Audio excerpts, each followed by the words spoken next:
మీరు తీసుకునే అదే మందులు, అదే నాణ్యమైన మందులు, కానీ సగం ధరకే. అవును, మెడ్ప్లస్ బ్రాండ్స్ పై 50 to 80% తగ్గింపు. Hello, doctor Dilip Gude here, physician, Yashoda hospital, Somajiguda, Hyderabad. షుగర్ని మనం కంప్లీట్గా రివర్స్ చేయగలమా? షుగర్ అంటే డయాబెటీస్ రిమిషన్ అనేది పాసిబులా? దీని గురించి మనం డిస్కస్ చేద్దాం. దీనికి ఆన్సర్ అంటే షుగర్ని కంప్లీట్గా రివర్స్ చేసి మీరు ఇప్పుడు కనుక డయాబెటిక్ పేషెంట్ అయ్యి మందులు తీసుకునే వాళ్ళు అయితే మిమ్మల్ని కంప్లీట్గా నాన్ డయాబెటిక్ చేయగలమా అంటే దీనికి కొంతమందిలో ఆన్సర్ ఎస్. అంటే 30 to 40% మందిలో మనం డయాబెటీస్ రిమిషన్ అనేది అచీవ్ చేయగలం. అఫ్కోర్స్ మిగతా వాళ్ళలో మనం అది కేస్ బై కేస్ డిపెండ్ అయి ఉంటుంది. కొంతమందిలో కంప్లీట్గా నాన్ డయాబెటిక్ చేయొచ్చు, కొంతమందిలో ప్రీ డయాబెటిక్ చేయొచ్చు, లేదంటే బాగా ఎక్కువ ఇన్సులిన్ వాడేవాళ్ళు 80 నుంచి 100 యూనిట్ల ఇన్సులిన్ వాడేవాళ్ళు పర్ డే, వాళ్ళని మనం ఇన్సులిన్ వాడకాల నుంచి కంప్లీట్గా ఆపే విధంగా కూడా మనం హెల్ప్ చేయొచ్చు. సో దీనికి ముఖ్యమైన పిల్లర్ ఈజ్ బాడీలో ఉన్న ఫ్యాట్ కంటెంట్ తగ్గించుకోవడమే. సో మందులు అంటే మీరు వాడే షుగర్ మందులు మనం మార్చాల్సిన అవసరం ఉంటుంది. దెన్ మీరు కనుక బాగా ఊబకాయం కనుక ఉంటే, ఒబీస్ అయి ఉంటే, సపోజ్ 35 BMI కంటే ఎక్కువ ఉంటే మీరు సర్జికల్గా బేరియాట్రిక్ సర్జరీ అవసరం అని మీరు చెప్తే మీరు బాడీ వెయిట్ కనుక తగ్గించుకుంటే మీరు నాన్ డయాబెటిక్ అయ్యే ఛాన్స్ కూడా ఉంది.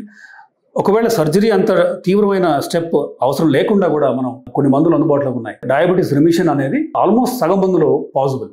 సో దీనికి ప్రిన్సిపల్స్ ఆఫ్ డయాబెటీస్ రిమిషన్ ఏంటి అంటే, ముఖ్యంగా మీ డయాబెటీస్తో పాటు మీకు ఏమి కోమార్బిడ్ కండిషన్స్ ఉన్నాయి, థైరాయిడ్ ఉందా, బీపీ ఉందా, కొలెస్ట్రాల్ బాగా ఎక్కువ ఉందా, ఇట్లా ఇవన్నీ కూడా మనం చూసుకోవాలి. మీ BMI ఏ రేంజ్లో ఉంది, మీరున్న హైట్కి ఎంత BMIలో ఉన్నారు మీరు, ప్లస్ మీరు వాడే మందులు ఏంటి. మీరు షుగర్కి ఇప్పుడు వాడే మందులు వల్ల సపోజ్ మీరు బరువు పెరుగుతున్నారు అనుకోండి, సపోజ్ గ్లిమిపరైడ్, గ్లిక్లజైడ్, గ్లిపిసైడ్, గ్లిబెన్క్లమైడ్, దెన్ ఇన్సులిన్, ఇలాంటి మందుల మీద కనుక మీరు ఉంటే ఖచ్చితంగా మీ బరువు పెరుగుతూ పోతుంటారు. సో వీటి వాడకం ఆపేయాలి. దెన్ మీరు కనుక సపోజ్ 2 times ఇన్సులిన్ పొద్దున సాయంత్రం కలిపి, పొద్దున ఒక 60 యూనిట్స్, నైట్ ఒక 40 యూనిట్స్ వాడుతున్నారు అనుకోండి, దాన్ని మనం ఖచ్చితంగా స్ట్రైట్ అవే 50 యూనిట్స్ తీసుకురావచ్చు. అంటే 100 యూనిట్స్ నుంచి 50 యూనిట్స్ పర్ డే మనం తీసుకురావచ్చు.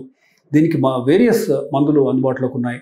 అండ్ కొత్తగా వచ్చిన డయాబెటిక్ మందులు మనకి ఈ డయాబెటీస్ రిమిషన్ అనేది పాసిబుల్ చేసే విధంగా మనకి హెల్ప్ చేస్తున్నాయి.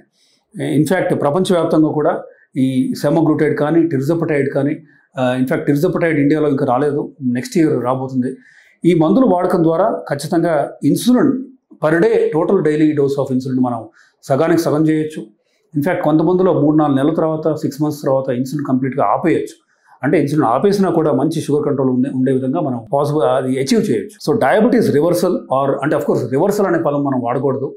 American diabetic association has discouraged the use of word reversal. మనం రెమిషన్ అనే అనొచ్చు. ఎందుకంటే ఈ రెమిషన్ అనేది వచ్చిన తర్వాత suppose patients 6 months or 1 year తర్వాత మళ్ళీ డైట్ అండ్ ఎక్సర్సైజ్ మీద సరైన శ్రద్ధ లేకపోతే వీళ్ళు తిరిగి డయాబెటిక్ అయ్యే ఛాన్స్ ఉంది. కాబట్టి రిమిషన్ అంటాం. సో డయాబెటిక్ రిమిషన్ అనేది ఒక సగం మంది పేషెంట్స్లో ఖచ్చితంగా పాసిబుల్. దాని గురించి మీరు మాతో డిస్కస్ చేయొచ్చు. And we can help you understand diabetes remission principles.